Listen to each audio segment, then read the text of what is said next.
Vamos começar. Ó, a minha ideia aqui, pessoal, a minha ideia central é pensar o problema da inteligência artificial na sua conexão com as práticas concretas da nossa vida contemporânea. Só que eu vou seguir aqui um insight do Matteo Pasquinelli, O Olho do Mestre. O Pasquinelli é um dos caras mais inteligentes assim que tem pensado essa questão. O que o Pasquinelli vai insistir? E nisso ele está amparado numa bibliografia bastante sólida, de caras como John Searle, Daniel Dennett, uma bibliografia bem sólida. Ele vai dizer o seguinte, olha, eu não quero tratar a inteligência artificial, machine learning, como a mente alienígena. O que significa mente alienígena, do ponto de vista das ciências cognitivas? Mente alienígena é qualquer mente que seja não humana. Por que ela é alienígena? Nós não temos nenhum padrão de comparação com essa mente. Então, um caracol, um polvo, são mentes alienígenas. Muita gente vai dizer isso, que a IA é uma mente alienígena, que a gente não tem nem como entender como ela funciona. Isso é simplesmente errado, isso é simplesmente falso. Existe uma zona obscura que a gente não consegue penetrar. Do mesmo jeito que a gente não entende como a nossa mente funciona. A primeira constatação que as ciências cognitivas e a neurociência chegou é que a gente não entende como a mente funciona e a gente sempre traz analogias da mente com as tecnologias que nós estamos vivenciando. A mente foi considerada um relógio, a mente é considerada um computador. Então, mas pelo menos, né, nas nossas imagens mentais, quando a gente está interagindo com outros humanos, a gente consegue fazer analogias mais claras do que quando você está interagindo com uma barata, por exemplo.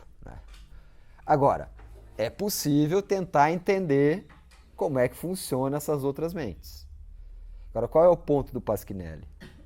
A despeito de uma zona cinzenta, a IA e Machine Learning é, na realidade, uma espécie de encarnação da divisão social do trabalho e das práticas humanas concretas. Por isso que ela não é plenamente uma mente alienígena. Esse é o argumento. Agora, quando esse argumento é colocado desse jeito, nós temos que abandonar a tradição humanista moderna. Por quê? O que ele está insistindo, né? E eu acho que todas as pessoas que estão sacando o que está rolando. A ideia de um homem destacado da natureza, a ideia de um homem destacado da técnica, é uma ideia que começou a entrar em crise já no século XX. Qualquer outro seriano sabe disso. Né?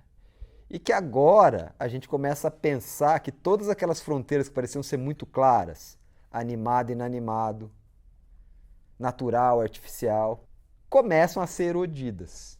E elas começam a ser erodidas precisamente por conta das tecnologias que começaram a surgir no século XX, ligadas à guerra, máquinas consideradas inteligentes, máquinas perceptivas. Né?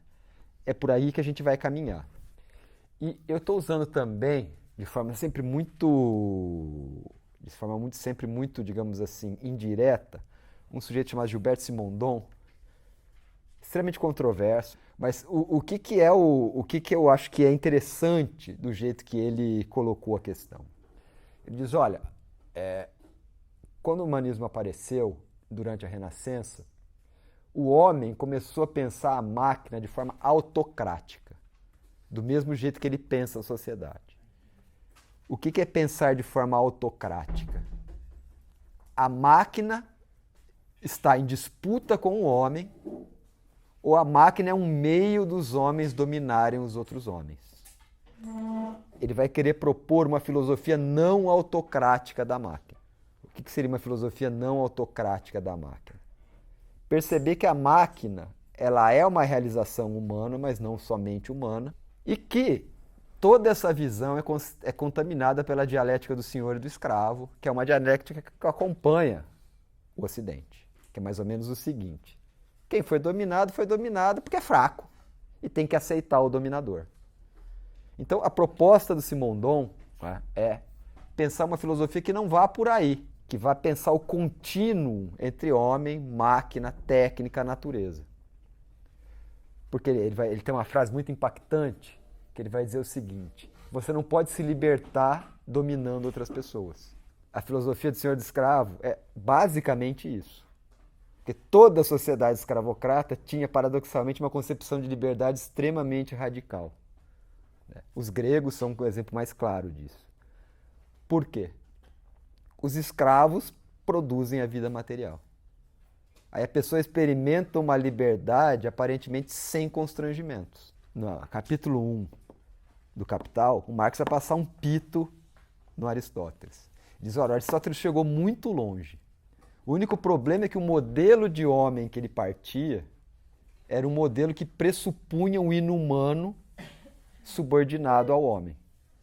O tipo de liberdade que a tradição aristotélica reivindicava só é possível numa sociedade escravocrata.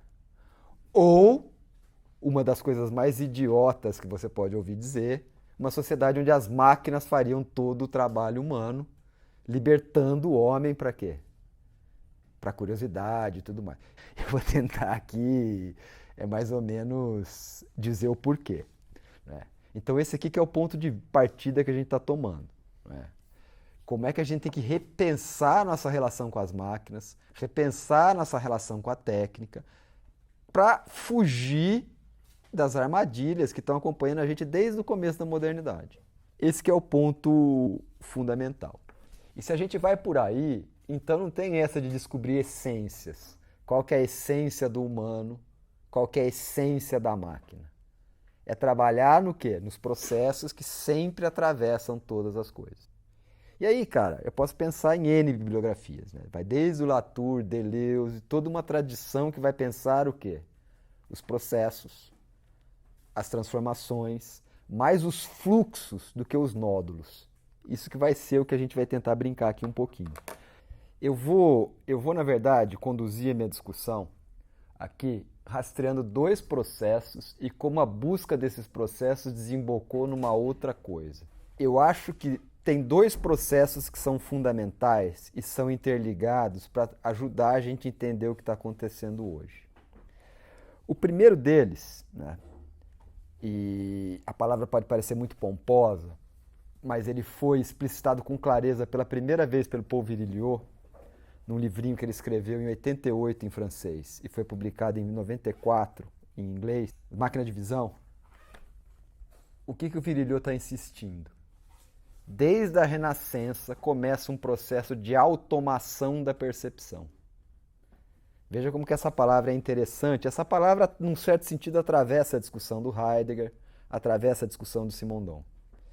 Veja, para que uma máquina possa ser automática, ela precisa entender ou ter uma coisa que os militares chamam de percepção situacional. Perceber o que está acontecendo ao seu redor. E para que isso aconteça, eu tenho que automatizar a percepção da máquina. Logo, as máquinas precisam ver, entre aspas. Né? E é a discussão que vem da visão computacional e tudo mais. Né? Elas têm que ver. Óbvio que elas não vão ver do jeito que a gente vê, é uma coisa óbvia. Ela não é de carne, né? Ela tem múltiplos sensores, ela opera numa velocidade diferente. Mas veja, o processo-chave para a gente entender o que está rolando é esse processo de automação da percepção. E esse processo, ele é correlato a um outro, que é uma, eu vou usar uma expressão vulgar aqui, mas ela é a melhor que existe, é uma pira que começa exatamente na Renascença, que é como se é possível mecanizar a razão humana, criar uma máquina que produzisse pensamentos. É evidente que uma coisa está ligada na outra. Se a máquina vai perceber o real, ela precisa ter um tipo de inteligência, entre aspas. Né? Então, é por aí que a gente vai. O ponto qual é? A bibliografia toma essa direção, sobretudo a partir do Bergson, que vai pôr o problema de um tipo diferente de tempo, que é diferente do tempo newtoniano, que é um tempo do ser vivo, que é o tempo do ser, que é o tempo da existência. O que vai insistir o Bergson? E o Virilio vai beber dessa água, e toda essa galera lê o Bergson. Veja, ver é memorizar e prever, sempre. Veja, não existe imagem estática, porque aí não é imagem. A imagem tem que ter um sentido, a imagem tem que ter um devir. Veja, quando você vai atravessar a rua, né, o exemplo que eu uso no texto, Cara, você está todo momento usando memória e previsão. O que você faz? Quando você olha para a rua, você está prevendo qual a velocidade que aquele carro está indo. O maluco do celular lá no WhatsApp vai me ver, né? E ao mesmo tempo você está projetando o futuro para quê? Para você conseguir atravessar a rua. Então, todo evento, ele tem o quê? Um passado imediato e tem um futuro virtual. Né? Então, o problema é que os sistemas de visão são sistemas de previsão. Então, todo sistema automatizado de percepção é um sistema preditivo. Por isso que a galera começou a inventar esse tal de capitalismo de vigilância, porque é um capitalismo preditivo. Acho que poucas coisas têm mais adjetivos que capitalismo. Capitalismo de vigilância, capitalismo, até eu já vi até capitalismo de, como que chama? De aspirador de pó, que é para explicar o Oxxo, como é que ele suga os centavos da galera. Ou seja, a galera gosta de inventar coisa, né? Capitalismo, para mim tem um capitalismo só, né? Mas essas dimensões são dimensões do capitalismo. O tal do capitalismo de vigilância que as pessoas ficam falando, qual é? É um capitalismo prenhe de sistemas maquínicos preditivos. E eles vão desde o quê? Ver se quando você usou o cartão de crédito foi uma fraude ou não. Quando você entra num site, passar o preço da passagem que você vai comprar. Sugerir coisas no Netflix. Né? Avisar que alguma coisa está acontecendo na casa porque a câmera detectou alguma coisa esquisita. Todos esses procedimentos estão ligados ao que eu estou falando aqui. Né? Todos eles estão ligados a esse sistema de automação da percepção e uma tentativa de mecanizar a razão humana. Qual que é, e assim, eu não vou querer fazer uma discussão muito cheia de bibliografia. Né? Na década de 60 e 70 do século XX, a questão aparecia como, muito em cima do Foucault, resgatando o Bentham, como o problema do panóptico. Eu penso que, se a gente pensar enquanto um diagrama, nós estamos de frente a uma sociedade do panóptico. Mas não é a mesma coisa da discussão dos anos 60 e dos anos 70 do século XX. Vocês sabem o que é o panóptico, né? O panóptico, na verdade, era uma prisão, né, circular. E você tinha uma torre central, com biombos e telas assim, que o preso nunca conseguia saber se ele estava de fato sendo vigiado. Né? Tem aqui imagina, isso aqui é a torre central, e você tem uma coisa redonda em volta, grade para que a luz atravesse. O preso não sabe se está sendo vigiado, mas se tiver alguém na torre, vai conseguir ver tudo o que ele faz. Qual que era a visão do Bentham ao propor isso? Por uma solução arquitetônica, a gente consegue dar a sensação no detento que ele está sendo vigiado a todo momento. E aí também tem uma dimensão da economia, por quê? Nem sempre você vai poder ter vigia toda hora ou vigia suficiente. Então o que você faz? Você economiza em recursos. A pessoa dificilmente vai arriscar fazer um ilícito, tentar fugir, porque é alta a chance dela estar sendo vigiada. Então a sensação de estar sendo vigiada é o fundamento do panóptico. Quando você entra no supermercado e está cheio de câmeras, é isso que está acontecendo. Né? É a sensação de que você está sendo vigiado para coibir o quê? Para normalizar condutas. E aí, o que essa discussão vai fazer? E o panóptico diz, olha, isso serve, eu pensei por isso para a cadeia, mas isso serve para qualquer instituição onde seja importante a produtividade e o controle. Hospitais, escolas. Bom, dá para saber de onde saiu a obra do Foucault, né? É meio evidente demais de onde saiu. Ele vai buscar ele vai olhar como as instituições são sempre disciplinares nesse sentido. E aí é a discussão dos anos 60 e dos anos 70. Isso eu acredito que permanece.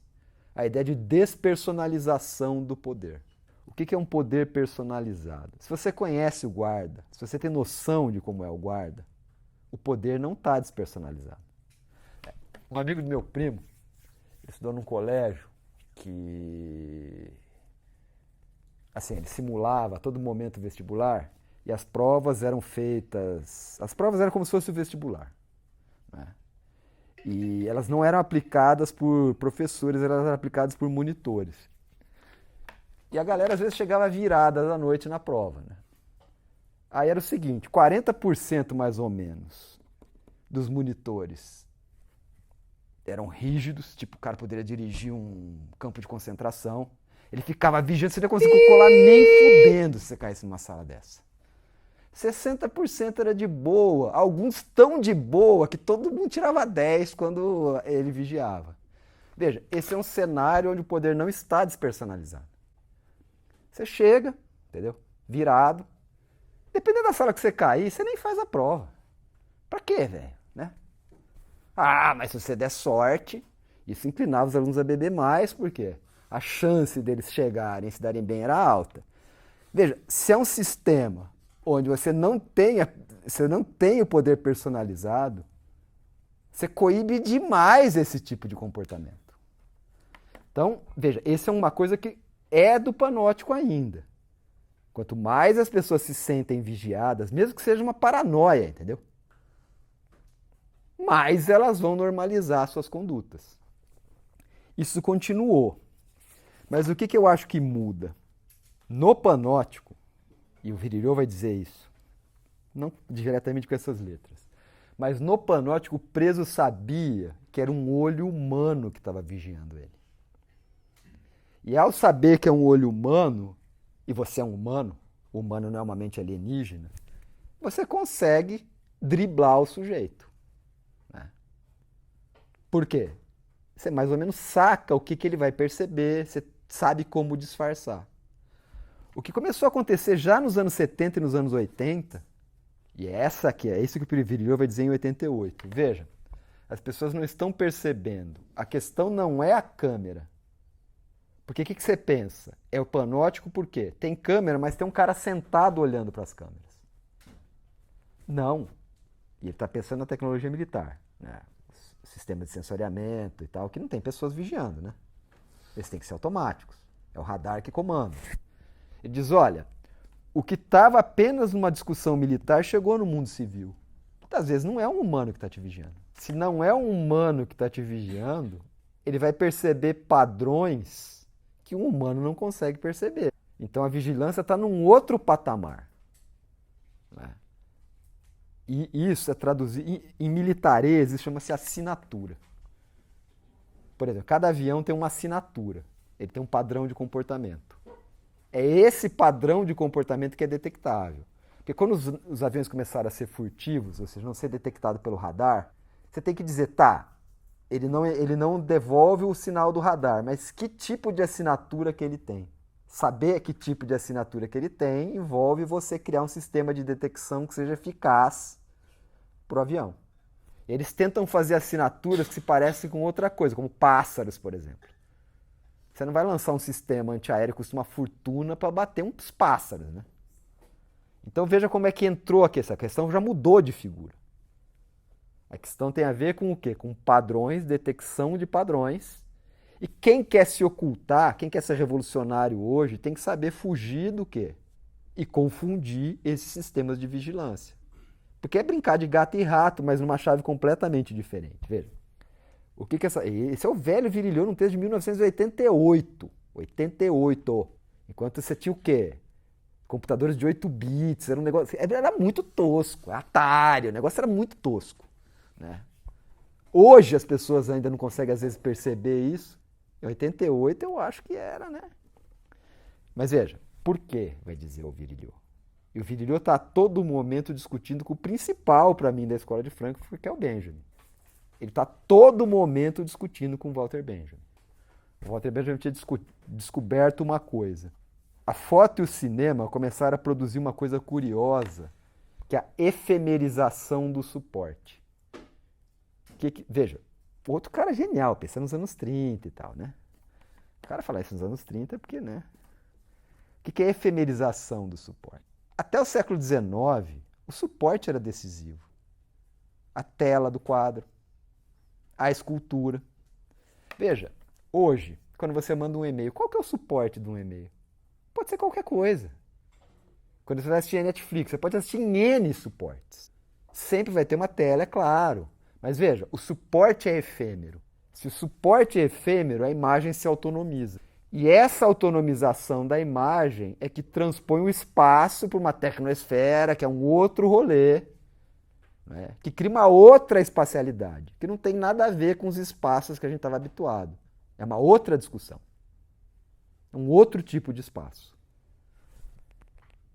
É um espaço crescentemente digital e crescentemente autônomo, mas nunca totalmente autônomo. Quando você manda um e-mail, onde ele está? Ele não está no seu computador. Ele está espalhado pelo mundo. Ele é um conjunto de fragmentos. Agora, se explodir uma bomba nuclear, seu e-mail acaba, né? Porque essa infraestrutura informacional desaparece.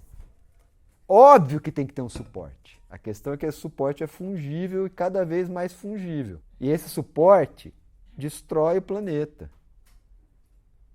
Essa conversinha de que a nuvem é ecológica, quando as pessoas imprimiam e-mail, era muito menos agressivo ao planeta. Mano, os data centers, cara, consomem uma energia. Tanto que ninguém quer data center no seu país, né? Eles querem expulsar isso o mais longe possível. Eles enfiam no gelo para gastar menos energia para o resfriamento.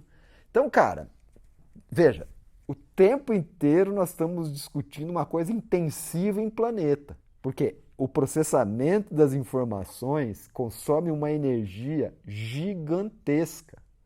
Né? Gigantesca. As pessoas ficam falando, só de ficar minerando Bitcoin. Cara, beleza, isso consome energia pra caralho, mas tudo consome energia. Então, veja, o ponto é esse. Nós criamos essa esfera, que é uma outra espacialidade, né? Que ela não é um reflexo do nosso mundo material meramente, ela é uma outra coisa, né?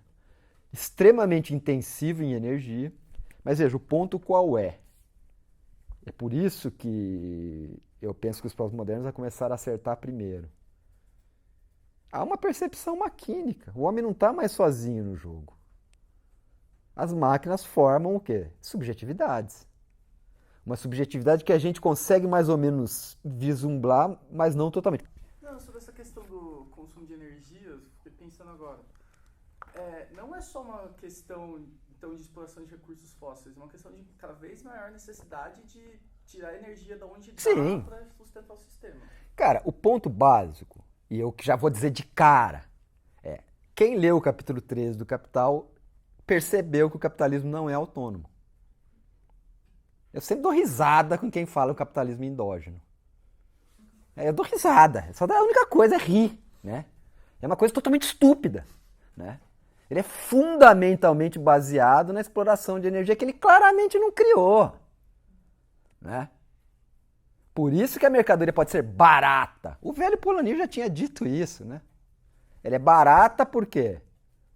O homem, a natureza e o dinheiro, que a mercadoria é isso, né? O moinho satânico faz isso. O moinho satânico produz... O Polanyi é um cara que está muito mais próximo do marxismo do que parece. O que ele chama de moinho satânico? O sistema industrial. Que é o sistema industrial que mói homem, mói dinheiro, mói natureza, enquanto mercadorias fictícias, e sai o quê? A mercadoria. Que é a pasta do moinho satânico. É evidente que a mercadoria não pode ser paga com os custos de produção. Se você pagar a entropia que a energia gera, nunca vai, nenhuma empresa capitalista vai dar lucro. Pode falar. Não, até a galera da Revolução Marginalista percebeu isso. Sim, sim. Cara, então, esse é o ponto. Até fora do marxismo, É? isso é um ponto. O George e o Hegel, mas os marginalistas estão insistindo nisso o tempo inteiro. Que é como uma externalização negativa sempre. E tem o problema de como que colocar isso no jogo. Né? Então, cara, para, né, gente? Para com esse negócio de capitalismo endógeno. Né? Para. Isso é simplesmente idiota. É por isso que o problema do desenvolvimento muda radicalmente de figura. O problema do desenvolvimento sempre foi uma patetada. Como é que eu vou incorporar o centro dinâmico? Incorporar o centro dinâmico é incorporar o sol, o petróleo. Isso é incorporável, não dá para incorporar isso. Né? Então, né, para começar a ser desenvolvimentista de verdade, tem que começar ejetando as bobagens que chegaram até o século XXI. Né? E a principal é a ideia de um capitalismo endógeno. É simplesmente estúpida essa ideia. Como qualquer pessoa que pensa 5 minutos consegue perceber. Né? E essas máquinas de vigiar têm evidenciado isso cada vez mais, dado o quê? Que elas são intensivas em energia. Elas são intensivas em informação. Tem um poder computacional gigantesco por trás disso. E para piorar, né? Por que esse espaço é uma outra coisa? Porque os sensores que as máquinas mobilizam são sensores que constroem um outro mundo. Eles captam todo o espectro da luz. Veja, quando as pessoas usam a expressão som inaudível, a princípio isso é muito maluco, né? Como é que é um som inaudível? Porque eles já ejetaram o homem como a medida de todas as coisas. O homem como a medida de todas as coisas não te faz enxergar nada, porque fica preso aos seus estímulos sensoriais. Som inaudível. Você não escuta. Mas uma máquina escuta e avisa se vê um ladrão, avisa se vê um atacante, por quê? Capta um som que é inaudível. O espectro da luz que você não enxerga. É isso que está na base dos sistemas de vigilância. Por exemplo, né, os mais simples, como os sistemas de detecção dos celulares. Por que os bons celulares o negócio funciona à noite? Porque ele não tem nada a ver com a luz. Ele joga uma quantidade de lasers, esses lasers voltam, eles têm, por um conjunto complicado, eles percebem a forma geométrica dos corpos e a partir daí ele consegue saber se é o seu rosto ou não. Então, você consegue colocar um negócio extremamente discreto que vai começar a identificar o rosto das pessoas. Só que tem um jeito de contrabalancear isso. Se você enfiar um monte de pequenos emissores de laser no seu óculos, ele não vai conseguir te enxergar. Porque ele vai receber... Imagina uma coisa que vê pela... Ele não está vendo pela luz, ele está vendo por laser. Mas imagina uma coisa que é sensível à luz. Aí você acende um holofote na cara da pessoa. Você cega ela. Né? Você cega ela. Então qual que é a ideia? Você tem que entender como é que as pessoas estão te vigiando. Se você entendeu como as pessoas estão te vigiando, você entende como é que você vai o quê? Reagir a essa vigilância. Senão não tem jeito. Senão você vai perder todas. Né? Senão você vai perder todas. Então aí que está o problema. Aí que tá a questão. Nesse sentido, é uma continuidade do panóptico. É um poder despersonalizado que percebe quem é você no jeito que você escreve um e-mail. Que twitters você vê. X, agora chama X. Isso é o princípio das assinaturas. Veja, quando a pessoa fala em biometria, não é seu dedo só. Não é a íris do seu olho. É o jeito que você anda. É o jeito que você se comporta. Visível a olho nu. Tem coisas que são invisíveis a olho nu. Mas esses sistemas detectam. Por exemplo, pela lei. Depois nós vamos entrar no marxismo pela porta correta. Pela lei só tem que dizer que você está sendo vigiado. Ou que tem câmeras. Mas podem ser sensores termais. Pode ser eye tracker. A não ser que você esteja de óculos escuro, o que o eye tracker faz? Ele fica sacando o que você está prestando atenção. Então você não está só sendo vigiado. Por que isso é importante? A baia central fez o cara estava numa rota. Ele desviou o caminho porque ele viu alguma coisa? Desviou. Então lá chama a atenção das pessoas. Quem quiser colocar o produto lá, nós vamos ter que cobrar mais. Aquela zona que ninguém vê, só o cara que foi atrás daquele produto, é a que a gente menos vai cobrar do cara que está vendendo a coisa para nós. Por quê? Cara, ninguém quer aquela parte. Aquela parte é irrelevante. Então veja, com o eye tracker você tem uma dosimetria do que chama a atenção dos humanos. Com isso, olha o quanto de coisa você abre para o capital. Não é mais panóptico no sentido clássico. Um vigia não vai conseguir perceber onde você está prestando atenção. O eye tracker vai. Então é um conjunto, é um arco de coisas que vai de você ir ao shopping, prevenir a criminalidade e também controle de distúrbios. Se você olhar nessa chave, é a biopolítica levada ao extremo. Veja, o tempo inteiro o que está acontecendo? Um sistema de previsão em cima de padrões de observação que sempre estão envolvendo uma dimensão ou uma visualidade não humana. Agora, tudo isso evidentemente está ligado a como reger a sociedade humana. Por isso que não tem essa de máquina contra homem. Não tem essa de máquina contra homem. É sempre uma mistura da máquina com o homem. Essa é a expressão, né, que na tradição ligada ao Deleuze é a ideia de maquínico. Maquínico é o quê? O corpo humano não é uma máquina, ele é maquínico. Tem parte que você controla voluntariamente. Você não controla seu diafragma. Você não consegue se matar tampando o nariz. Você vai ficar inconsciente, seu diafragma vai voltar a funcionar. Ato e arco reflexo, por exemplo. Você não controla. O cara dá uma pancada no lugar certo, sua perna levanta. Se ele dá um estímulo elétrico na sua perna, ela levanta. Essa é uma dimensão mecânica, digamos assim. Aí fica parecendo máquina, mas é uma parte que a gente controla. E as máquinas que eu venho discutindo até aqui são máquinas perceptivas. Elas sacam o que estão rolando. Por isso a expressão maquínica apareceu. Todo sistema de vigilância não é humano. É evidente que não é humano, não é um ser vivo. Mas, num certo sentido, ele pensa num tempo bergsoniano, porque é um tempo o quê? Presente, passado e futuro. E um tempo de apreensão da situação. E agora que é a coisa, né?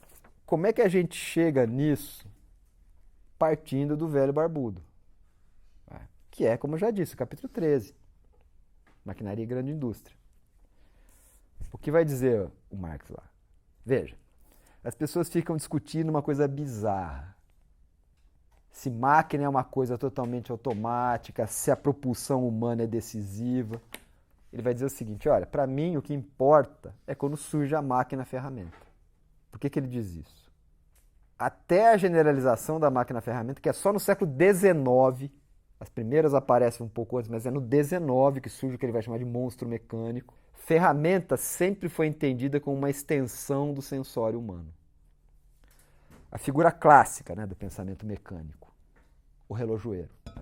Veja, Deus é um relojoeiro, o mundo é um relógio, mas um relojoeiro que faz relógios portáteis mecânicos. Com a mão ele não consegue fazer. As engrenagens são minúsculas. O que ele precisa? Pinça, buri, ele precisa daquele bagulho para aumentar a visão, né? Ele levanta e abaixa, ele muda a lente dependendo do que ele quer enxergar. Cara, isso tudo são considerados ferramentas. Essas ferramentas são mobilizadas por uma pessoa, um homem, cujo saber dela é em grande parte inconsciente. Vem do quê? De um aprendizado que leva, às vezes, a vida toda. Quem vai dizer isso, do jeito que eu estou dizendo aqui, é o Gramsci. Ele vai insistir que todo homem é um intelectual, todo trabalho é sempre mental também. Mas o Barbuda já estava pensando nisso. Ele diz, olha, o artesanato, em última instância, é o quê? É um saber que é coletivo sempre em algum grau, mas ele está materializado no corpo de algumas pessoas. Essa materialização ela é de difícil abstração. Por isso que é muito difícil, por exemplo, automatizar automóveis, né? Que é a discussão que o Pasquinelli faz. Mas veja, está lá. Agora, quando as primeiras manufaturas apareceram, e a palavra manufatura é meio óbvia, né? É mano de feito à mão. Você podia mecanizar algumas partes, você só não conseguia mecanizar o acabamento.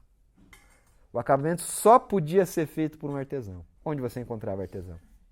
Só nas corporações de ofício. Então, veja, é engraçado que o Brodel também explica isso do mesmo jeito que o Marx explica, só que com aquele jeito dele lá, né? Você tem, até a invenção da máquina-ferramenta, você tem um complexo que mistura corporação de ofício como uma instituição fundamental, a mais importante de todas, porque é lá que esse saber era preservado e transmitido. Manufaturas, Putting Out System. Veja, tudo no fim dependia de um saber, que era um saber de um artesão, que era formado nas corporações de ofício. Era um saber do corpo. Mesmo que existisse YouTube, você não ia conseguir ensinar por YouTube. O cara tinha que aprender fazendo. E eu penso que os mercados das corporações de ofício eram um mercado premium. de coisas feitas para quê? Por quem podia pagar coisas feitas artesanalmente. Sempre existia um mercado grosseiro de pessoas que não podiam fazer isso. Esse mercado grosseiro era atendido pelas manufaturas que estavam sempre no mato. Por isso que a Inglaterra, as cidades industriais surgem do mato. Esse é um tema do debate sobre a transição. Longe do quê? Da vigilância das corporações, que isso era considerado ilegal. Só que era uma ilegalidade legal.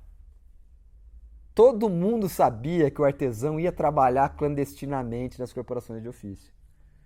Porque um artesão tinha que ficar, às vezes, 5 a 7 anos sem receber nenhuma remuneração. Veja, o dono da manufatura, ao contrário do Pucciotto, que o negócio está espalhado, ele conseguia ter a noção de um processo de trabalho automatizável, menos na parte da pessoa do artesão. E é por isso que começa no têxtil. Cara, mas o negócio não é tão artesanal assim. Porque ele não está fazendo uma coisa sob medida no pé do cliente ou no corpo do cliente. Ele está fazendo uma coisa seriada com tamanhos o quê? Grosseiros, por isso que é barato. Então ele vai fazer movimentos que são o quê? Mecanizáveis.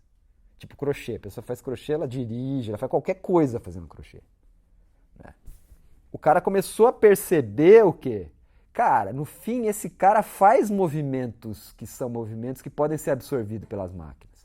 Desde que sejam máquinas mais complicadas, que vão conseguir fazer movimentos de pistão e movimentos circulares. A máquina é mais complicada. A máquina, a ferramenta é precisamente o quê? A absorção da ferramenta pelo maquinário. Aí que o Barbudão vai dizer, veja, ele chama de tooling machine, ele põe em inglês.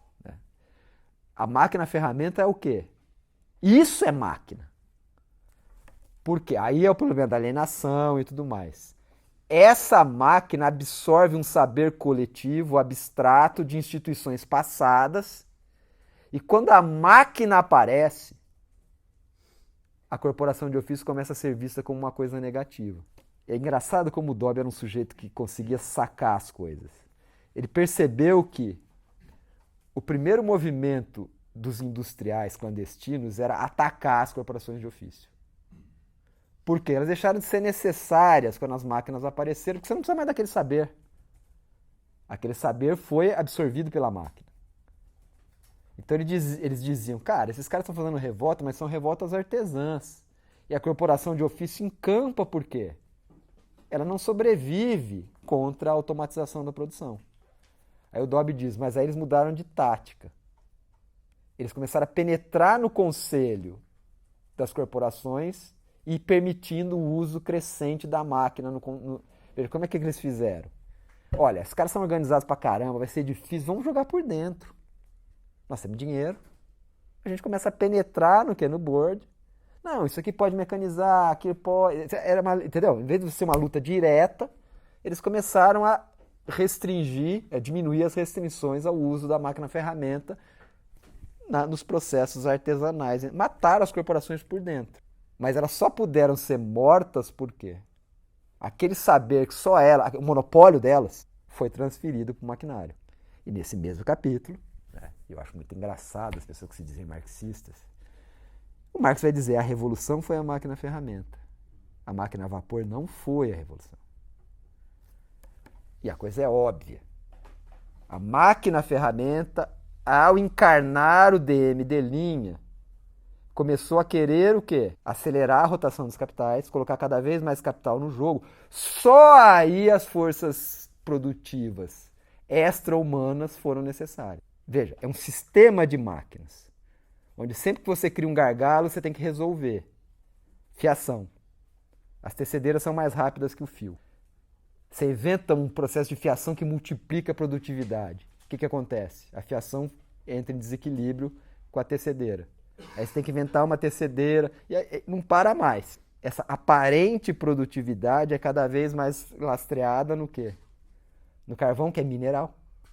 No petróleo. Nas energias que o capitalismo nunca produziu e se apropria. Barbudo diz isso com clareza. Veja, as forças produtivas entram depois que apareceram as máquinas. Veja como essa história é completamente diferente dessas groselhas que você vê por aí. E esse é o ponto que eu estou falando desde o começo. O capitalismo não é endógeno. O capitalismo está muito claro. Agora, o ponto é que nem o Marx sacou, embora ele já tivesse um pouco de farejando nesse sentido, é um processo de automação da percepção que nós estamos discutindo aqui desde o começo, que vai levar isso ao limite, aparentemente, não é? Porque você não vai automatizar os gestos humanos. Você vai automatizar a percepção do mundo por máquinas. Máquinas aprendizes, máquinas sensitivas. Mas isso é só no século XX. Segunda metade do século XX. Eu acho que o que o Marx vai insistir é como é que a máquina vai mudar radicalmente o problema. Mas que máquina? A máquina é ferramenta. Porque, cara, para a humanidade, boi, jumento, músculo humano, vento e energia hidráulica foi suficiente. Pô, o Império Romano, velho, era baseado nisso. Você não precisava dominar o petróleo, você não precisava dominar o carvão. Você não precisava dominar as energias térmicas, que é que nós vamos entrar agora, né? Mas eu quero antes fazer um movimento. Porque quando o Marx está escrevendo, quando a máquina a vapor aparece, ela levanta um problema fundamental, que é o problema da termodinâmica, da entropia, que é o que nós vamos entrar e finalizar por aí. A coisa muda.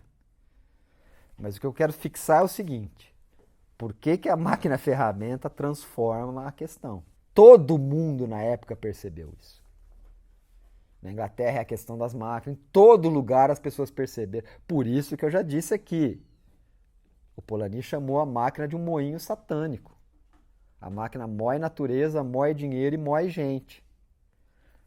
A máquina pela máquina? Não, a máquina é subordinada ao capital. Essa que é a questão.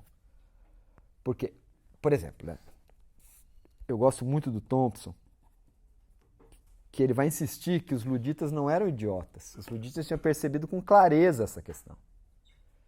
Eles queriam destruir as máquinas que absorviam o quê? As habilidades artesanais. Eles não destruíam qualquer máquina. Se uma máquina simplesmente limpasse a sujeira que ele fez, ele gostava. Essa que era a mentalidade do ludita. A máquina que automatiza, aquela coisa que, para mim, é automática mesmo, que não desperta o quê? As minhas energias e tudo mais, que a coisa que eu faço sem ter que prestar atenção, mas é um saco. As máquinas deveriam automatizar só isso. Então, o que eu estou querendo dizer é o seguinte: quando essas máquinas começaram a fazer essa automação, é um problema muito próximo do nosso hoje. O nosso é só mais radical, envolve mais elementos da nossa vida. Mas a questão apareceu pela primeira vez no século XIX. Os caras foram quebrar tudo. O que os luditas estavam discutindo é uma coisa que só ficou clara quando o Gilbert Haile vai escrever em 49, saber como e saber quê. O saber como é um saber do corpo. É um saber que você aprende, não tem jeito. É noção de aprendizado, e a noção de aprendizado vai ser sequestrada pela economia neoclássica exatamente nesse sentido. O aprendizado, cara, é um processo que produz uma outra coisa. Então, essas tecnologias do corpo, elas não podem ser plenamente mecanizadas. O sapato que a fábrica faz nunca vai ser o sapato que um artesão faz. Só que ele é tão barato que você destrói o quê? Ou deixa... Quando o Marx fica dizendo que a manufatura é que destrói a muralha da China, ele está dizendo exatamente isso. Por mais que você queira comprar do seu amigo, do cara que é seu parça, ideologicamente igual a você, se o negócio custa 20 vezes mais, você não vai comprar. Então a posição ludita era essa. Veja, nós estamos ficando arcaicos por conta disso. Né? O nosso mercado é cada vez mais de nicho, a ponto dele praticamente desaparecer, a gente virar um joguete dos ricos. Que é o que é o artesanato hoje, né? Então, eu vou fazer um recuo agora. Eu quis colocar o negócio da máquina, eu vou voltar a ela. Eu comecei falando no quê? Eram dois movimentos. Automação da percepção, mecanização da razão humana. A única forma de você automatizar a percepção é se você começar a ter uma compreensão matemática do espaço. E é engraçado que essa concepção matemática do espaço começou na arte. A perspectiva linear é que era a base do quê? De você ter uma concepção matemática do espaço. Como que funciona, né? O que era a ideia? Como Deus estava saindo do jogo, o homem estava entrando no centro da coisa. Os saberes clássicos começaram a entrar em crise por conta dessa visão antropocêntrica do Renascimento.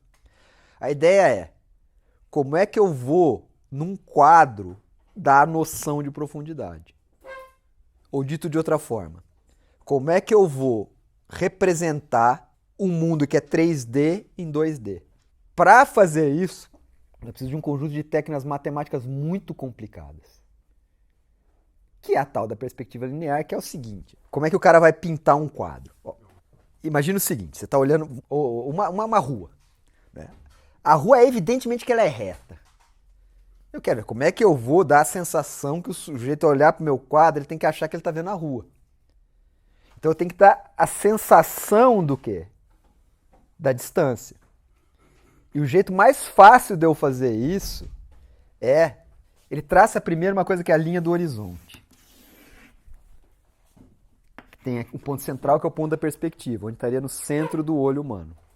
Ele vai traçando uma série de triângulos. Veja, os postos são todos do mesmo tamanho, mas não fica parecendo que os lá da ponta são menores. Ele vai colocando os postes respeitando essas proporções. A maioria das pessoas fazia isso com conta. O cara fazia conta. Os que não eram tão bons começaram a usar dispositivos, que é o quê? É a primeira automação da percepção. O cara tinha um gabarito que ele começava a utilizar para ele conseguir o quê? Qualquer pessoa que aprendia a usar aquele gabarito conseguia reproduzir a rua. Quem fez o gabarito?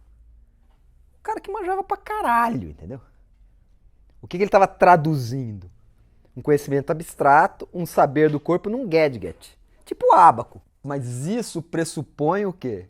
Uma percepção matemática do espaço. Um espaço que é um famoso espaço isotrópico. Ou seja, ele é um não espaço. Ele não tem substância. Ele é simplesmente coordenadas, né, 2D que representam o mundo 3D. Seria mais uma forma. Não, é a noção de espaço enquanto uma abstração. Aqui, a distância só revela onde estão as coisas. A distância não tem propriedades.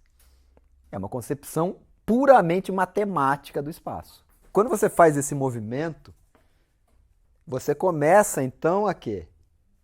Primeiro, produzir gadgets que permitem essa coisa e permite você pensar num espaço abstrato. E isso caminhava para e passo com as transformações do Galileu, por exemplo. Veja, é engraçado que ele nunca chamou de telescópio, ele chamou de perspicillium. Por quê? Ele corrige a nossa percepção. E ele diz mais, ele não é uma prótese do corpo, ele é uma prótese da mente.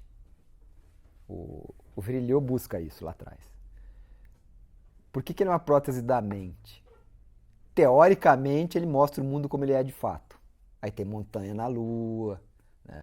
E a galera se recusava a olhar no telescópio, porque dizia que aquilo era uma brincadeira. Porque o telescópio veio do quê? Brincadeiras dos artistas para produzirem ilusões. Aí chega um maluco dizendo, tudo que vocês sabem está errado, olha aqui. O ponto começa a ser o quê? A perspectiva precisa de um olho humano. É isso que mudou. Esse olho não é mais humano. Esse olho é maquínico. Esse olho é maquínico. É aí que está o rolê. É aí que está a discussão. Por isso que a espacialidade é outra.